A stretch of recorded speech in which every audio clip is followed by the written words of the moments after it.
All right, bro, we're live. Episode 137. Is that what it is? 137? 137. You believe this, bro? All right. I almost cursed. I've been good about not cursing. no swear. No one bleeping this out when it's live. No swearing live. No swearing live. All right.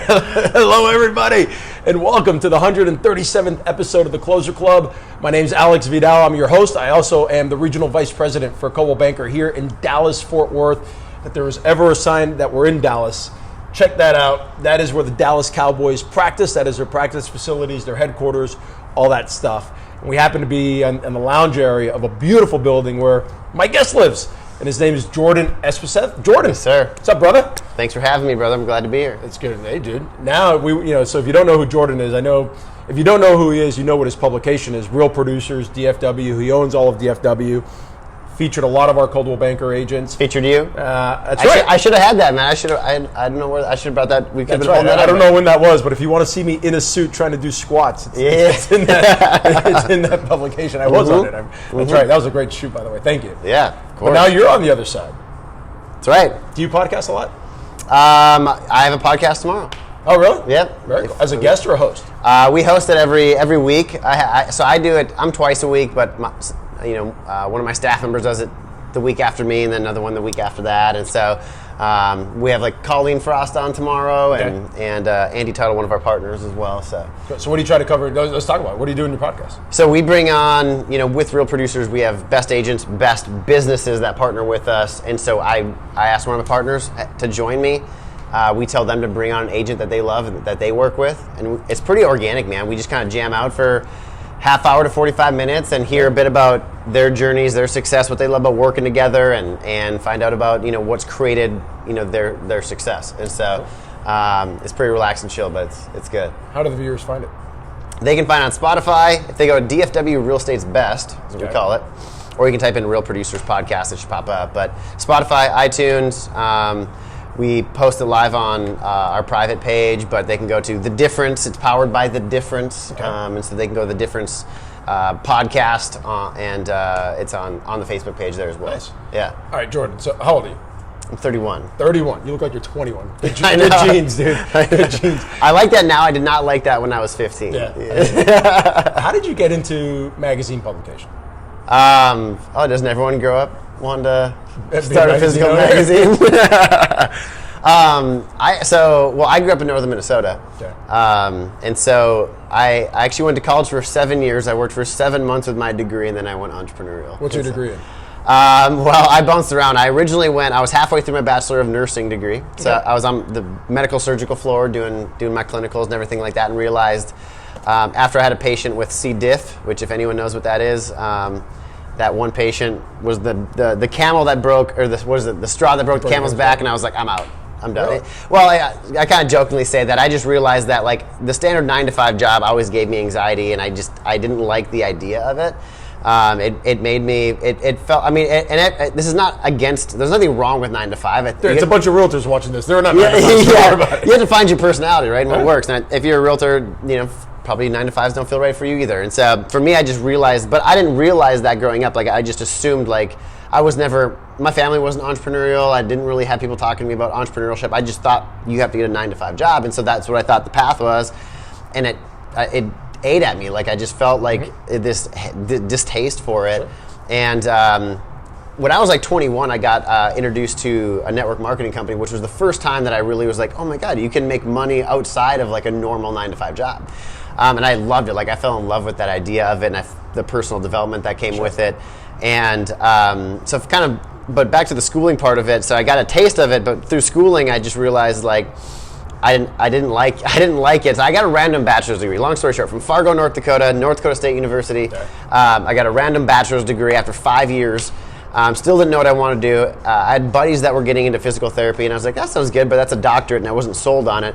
So I got a 2-year degree, a physical therapy assistant degree, and I worked as a traveling physical therapist just outside of Fredericksburg, actually, back in 2015. It's a small town called San Saba. In Texas, obviously. In Texas, yep. And I worked for 7 months with that degree, and then I went entrepreneurial and started just dabbling in a bunch of different stuff. I tried the life coaching world. I helped my brother with his business. I went But how I got into this, back to your question, how I got into this. Here's what I'm thinking. You're 31, right? So how long have you owned Real Producers? 3.5 years. All right, so you're 27, right? Dude, we're millennials. I'm on the tail. I'm a Gen Z, whatever the hell it is. But yeah. I grew up with print media. You never grew up with print media, right? So really. A 31-year-old getting into print media. Yeah. When print media, like my mom works for the Miami Herald. Worked for the Miami Herald. They're almost, going out of business, right? Yeah. But here you have a thriving business in print media, right? So how did you connect the dots to that? Well, so the last thing I did before I came here was I was traveling around. I had a buddy that I met that was doing Cutco closing gifts, if you've heard of them, and they sponsor real estate events, and that's their whole gig. And we bumped into a guy that was working for a company called Send Out Cards. It's just a network marketing company that from your phone or your computer, you can send a customized greeting card, and it can be your handwriting, and you can, our company will print it, stuff it, stamp it, and mail it for you. And my buddy he's got that down. Well, yeah. And my buddy who worked for Cutco saw this, and he was like, hey, we could take this network marketing company, apply it to real estate, and we could teach agents how to use this tool to prospect for sale by owners, expires their leads list, automate it, build campaigns, and we could build a residual doing that. And I was like, and we could travel around the world. With Cutco, you have a specific area where we could go anywhere with this. And so all of 2017, we were traveling around the country sponsoring, namely our best sponsorship was Keller Williams Bold, their course. So we would do Monday, Tuesday, Wednesday, Thursday. This is a Coldwell Banker show. We I know. We're talking about K-Dog. Yeah, exactly. I was like, should I say that? No. But so we would literally be in a different city Monday, Tuesday, Wednesday, Thursday, sponsoring the class. So I remember one time I was in Des Moines on a Monday, Des Moines, Iowa. Then I was in Indianapolis the next night. Then I was in Nashville the next night. We're just driving around, and we were teaching this to real estate agents. Anyways, after a year, not quite a year of doing that, I loved it, but at the same time I was tired of Airbnb, Priceline hotels, traveling around. I wanted something more stable, and I didn't know what my next step was, but I had about 3 events left, and I was in Topeka, Kansas, and I ran into a lady that was there sponsoring, and she was involved with the St. Louis Real Producers Magazine, and she was just like, hey, have you heard of Real Producers? And I was like, I actually had heard of it. And she was like, I think you'd do great. Would you like to hear more? And I was like, what? I'm someone that's always open to ideas and hearing about it. Doesn't mean I'm going to do them, but I'll listen to people. And I loved what I heard. I fell in love with the idea of it, and we went through the interview process. And they're like, yeah, man, let's do it. And it was just a matter of finding the territory after that. Yeah. So if you were to look back, I know the burning question that most realtors are going to have is, and this is the elephant in the room, how do I get in the magazine? But save that. Looking back, so you've been in it now, what, 2 years, 2.5 years, 3 years? Yeah, we've been in print for just over 3 years. 3 years. If you can go back and tell yourself something the first time, when you first started the business advice-wise, what would you tell yourself? Business advice. I think... we didn't prepare for this, by the way. I didn't, but I mean... So I think I did a lot of things right. I think this was a business that you kind of had to build a lot, for the most part, on your own. But as you start to build, one of the things that I think a lot of people resist to do is finding people to help you, hiring people, right? And I think there's a great book that I read called Who Not How. I don't know if you've read it yet. No. But, I mean, it's a simple concept. It's basically, instead of people ask, how can I get this done? It's who do I need to get this done? And I think as you grow your business to really 10x it and have it grow faster, you need to start implementing people into your business and finding the right people to take over certain tasks and have you focus on more of those high income producing activities. Sure. And I think what I could have done is hire those people probably sooner. Okay. To get that in place to go. I mean, we've grown very fast, but I mean, it would have made my life a little bit easier. And What's the name of the book? Who Not How. Who Not How. It's amazing. I've recommended so many people, and especially people in real estate, man. I talk to people all the time, and they're doing $30 million on their own without even a transaction coordinator. And I'm like, what are you doing? Shout out to Chad Shulin. $15 an hour work. Yeah, if Chad Shulin's listening, I've given him crap a bunch. He was one of our past cover stories, and he does a large amount of volume all by himself. And I think people, if they can get out of their mindset of hey, don't focus on what you're paying that person. Think of with that time freedom that they're doing and giving you, how much more could you produce? Sure. And so I just had this conversation with an agent yesterday, and they're like, I want to hire an assistant, but can you give me a job description and how much do I pay him? I can't afford $50,000 a year or whatever it is. Yeah. I go, here's what you do. For the next 2 weeks, just write down. So any realtors watching this is what you do. For the next 2 weeks, just write down everything that you hate doing. So you wake up in the morning. If there's something that you're doing job related that you don't like to do, write it down. Within 2 weeks, you've already have your job description. Because what you need in a job description is different from what maybe I need in a job description, right? Totally. So 2 weeks, just write down everything you hate to do. You're going to have your job description. So then it becomes a function of, Alex, I can't afford an assistant. Cool. Well, how much can you afford? Is it $500 an hour or $500 a month? Is it $1,000 a month? Forget looking at the entire year. Just look at what you can afford a month, and then let's say make the math easy. It's $1,000, and you can afford $20 an hour. Well, you just bought yourself 50 hours a month. Yeah. How much more business can you do with having that been much given more time? for 50 hours? Yeah. Within 3 months, you'll know if it's working, and you'll be able to afford it for the rest of the year. Quick tip on how to hire an assistant. Yeah, that's huge. Yeah. So you mentioned a couple top producers already. Obviously, you've had a lot of our top producers: Brent Germany, Tanya Peak, Gabe and Courtney Benson, etc. Maybe more. That's just since I've been here. And they've all been on the show too. What's one of those common denominators that you see among all these people? Honestly, I always try. People ask me this, and I hate it because I feel like the answer is always so cliche. Well, for one thing, success leaves clues, dude. It is. It's very true. But I think the number one thing, first of all, I've noticed that it's not always I always thought it was like, oh, it's personality. Like someone's got to be like a very high D to succeed. But I find people that are like shy introverts that are producing insane amounts. So it's not that. I found people have that backgrounds as teachers or pastors. Teachers make great realtors. Teachers, pastors, and there's another one I was just talking to someone. Firefighters. Yeah. Basically, like if nurses. Nurses, exactly. People who can relate to people, they crush it in real estate. But it honestly, I think at the end of the day, it's people that they're just hungry, man. Like they just really want.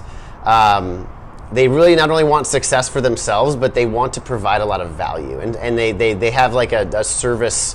They have that in the core of who they are. They want to help other people as much as possible, and they want to help as many people as possible. But I think it's just you find people that are hungry, and I always ask on my podcast. I always ask people, because Tony Robbins talks about people are motivated by either pain or pleasure. And either you have a vision of a better future that you're like, man, I love that and I need that in my life, and what's most common is people are like, I do not want to go back to where I was. I hated that job. I hated how I felt. I hated that where I was with my life. I do not want to go there, so I'm going to do anything to prevent that and go the different direction. And I find that a lot of people, myself included, I was very much driven by pain. I wanted a better future. But I was driven by I did not want to go back to the 9-to-5. I did not like how I felt in that world, and I would do anything to avoid that. And so if you have a strong enough desire or enough pain to push yourself, then those people because everyone's going to come up with obstacles and challenges and stuff. But if you can find a reason to keep going through that, that's the difference between success. And I could totally see that the pain versus pleasure, because you have there's this whole thing about endowment effect and loss aversion. Loss aversion is the principle that once you own something, it's 2 times stronger than the power of a gain. Well, if you apply that mentality to this, if you've already suffered the pain, technically you've already owned it, right? Where the pleasure is the promise of a gain. Right, so that driver of having suffered is probably 2 times stronger than the promise of a gain. Right? Yeah, and for most people, I think they start with pain. I know, for me, when I started Real Producers, it was definitely I have to succeed or else my life's gonna suck. Yeah. And now it's I've created success. I still don't want to go back. Now we're overlooking the Dallas practice. But it's more so hey, what can I do now? What could I create? How much could I give? All that stuff. So it definitely shifts, but. Now, talk to me about, and you answered the question about, I always end with a book, podcast, or TED Talk recommendation. So you answered that. Who, not now, right? Who, not how. Say that 10 times. Yeah. Who, not how. Who, not how. All right, great. Realtors watching this. Dude, I want to get in the cover. What do I got to do? I want to get in the magazine, right? So there is a difference between being in the magazine and being on the cover. Mm-hmm. So what's the difference between, let's start with just getting in the magazine first. So we only go to the top 500 producing agents. So there's 3 real producers here in DFW that I own all 3 of those different markets, right? Denton County, Collin County is one, Dallas is one, Tarrant County is one. So there's 3 different magazines. Each goes to the top 500 in that territory out of roughly 60,000 licensed agents in DFW, right? So how many? There's roughly 60,000 licensed agents in DFW. And so to be in the top 500 for North DFW, they're all based off the MLS production. And so you have to be in the top 500 based off your MLS production for the previous year. So like right now, we're going off of 2020 numbers. In North DFW, off the MLS, which we know the MLS is not perfect. There's usually people are doing 10, 20, sometimes even 30% more than what the MLS reflects. Just I know when we're trying to bring them on, they're like, hey, I want this split, and they're trying to show you their production. Yeah. A lot of it's off market. Absolutely. Exactly. So there's nothing we can really do about that.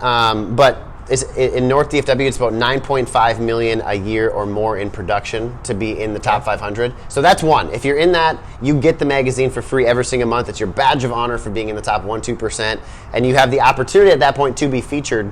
And again, as we know, with Real Producers, there's no cost to the agent, which the agents love that. So first of all, you have to be in the top 500.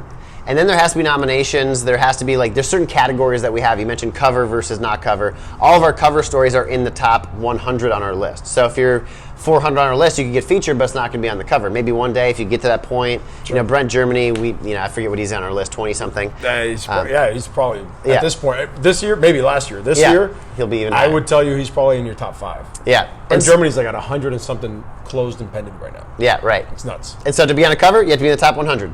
But also, you have to be nominated by your peers. I know, you obviously nominated Brent. Yeah. So we take that into consideration. We also take people. We don't feature anyone that our team hasn't met with, had the chance to meet and connect with, and get to know a little bit better. We obviously weigh if people are coming to our events and hanging out and being active inside the Real Producers community. We weigh those different things. If someone's not going to meet with us, not going to come to our events, why you want to feature? We're probably not going to feature you. How do they? Okay, so how do you? Great. So I got to be involved, right? Mm-hmm. That's a very fair thing. You can't just produce. You got to produce and support the cause too at the same time. Right. How do they find out about the events? What if they say, hey, I'm in the top 500, but I'm not getting your stuff? How do they? We know email's a battle. We have everyone's email. We send their emails. We send out the texts to the events. They should be getting it. We put stuff on social media all the time. Okay. If you're in the top 500, or if you believe you're in the top 500, but you're not getting our stuff, then they can reach out to me, and we can check. Sometimes it's just people, emails go to spam. Sometimes we don't have the right the right number for texting, and so. So what are your social media handles for Real Producers? We have a handful, but there's North DFW Real Producers, there's Tarrant Real Producers, and then there's Dallas Real Producers. And so if you go on Instagram or Facebook, you'll find them there. Or you can go to my page, Jordan Espeseth. Right. Love this guy, Jordan. Thanks, man. I'm going to go around and turn the camera. Any parting words for the audience before we go? No, man. Just if you haven't came to our event, if you're a top agent and you want to learn more about Real Producers, reach out to me and my team, man. We'd love to chat. There you go.